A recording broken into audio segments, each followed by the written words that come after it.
Thank you, Craig. I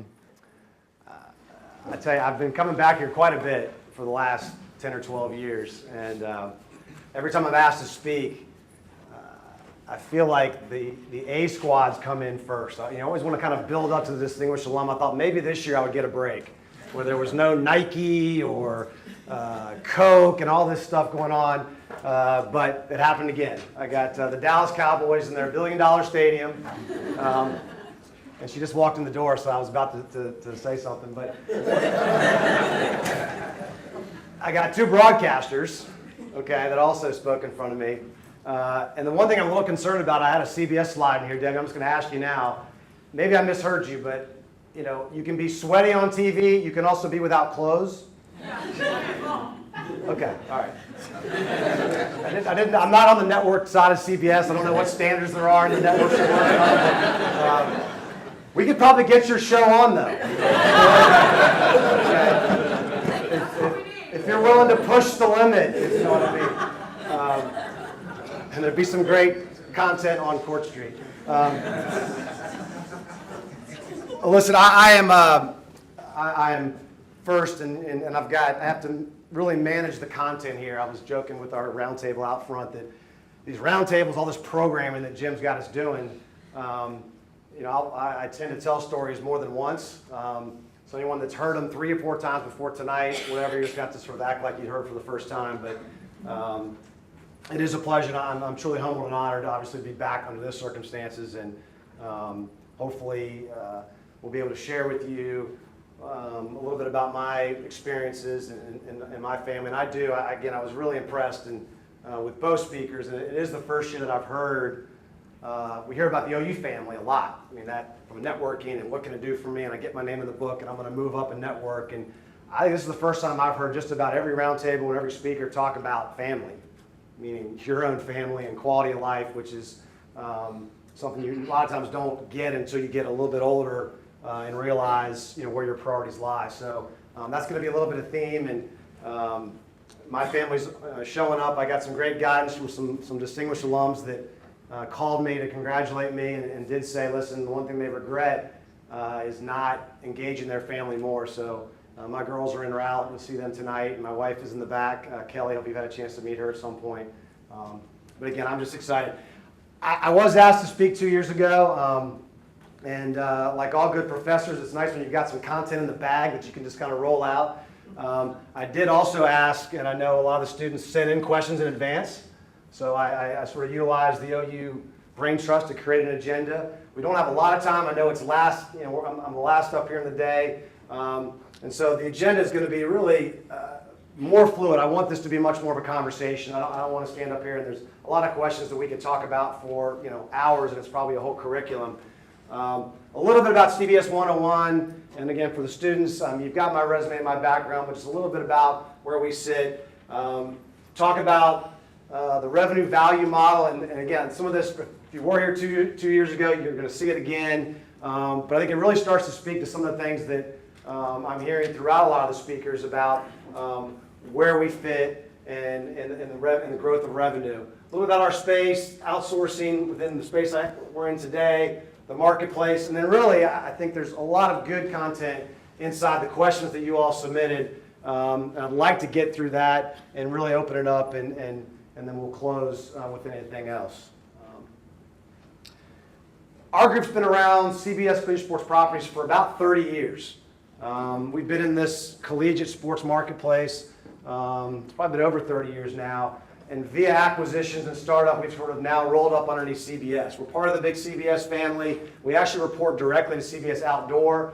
But this is our family of sister companies. Debbie, last night, I'm still not sure she knows where I live and work in the CBS world.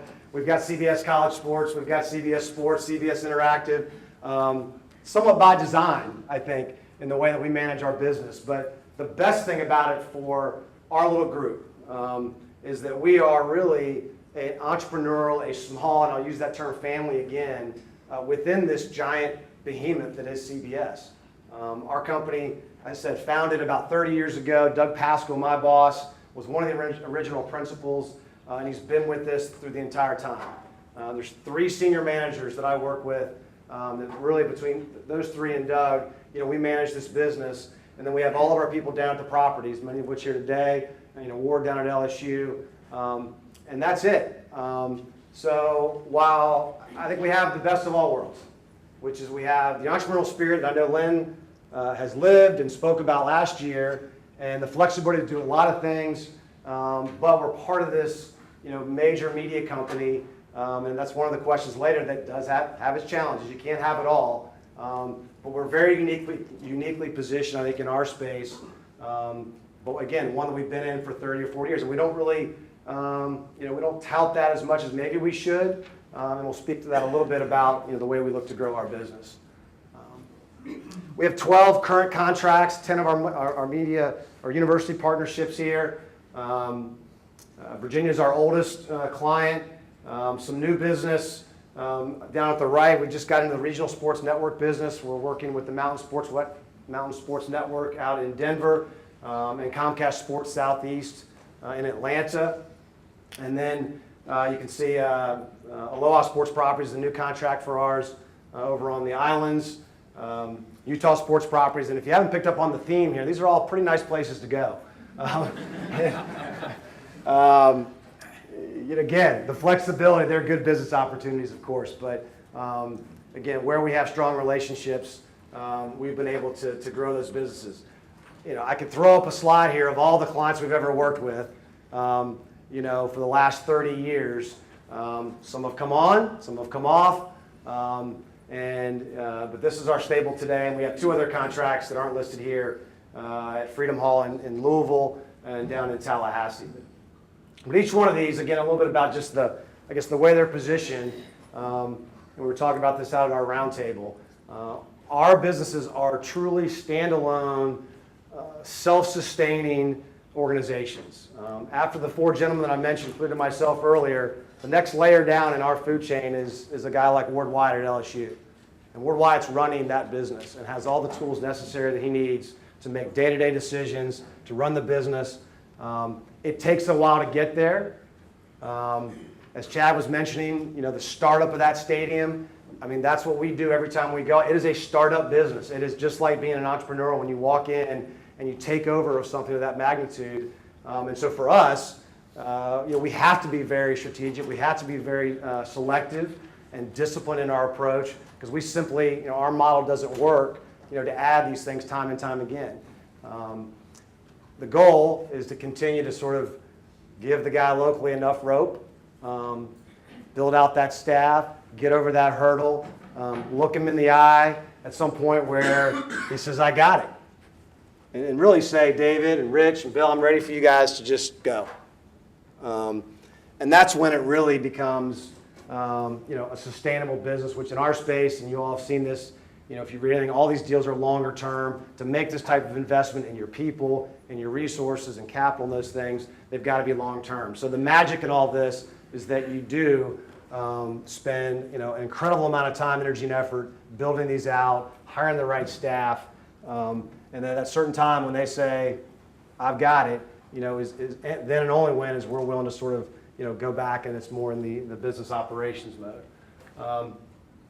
I'm just going to run this very quickly. Again, I shared this from my military background. I'm all about models and frameworks and things in my head, and maybe it's just I'm a visual learner, but this is kind of a model that I have used for a long time about demonstrating sort of the money flow. When you talk about a property, and this is probably something that when you're, and I know you all have already done this, but for folks that are entering this business and they really don't understand what everybody does, or what's an agency, who they're working for. There's certainly businesses today where you still can't figure it out. This is my simple way of looking at it. So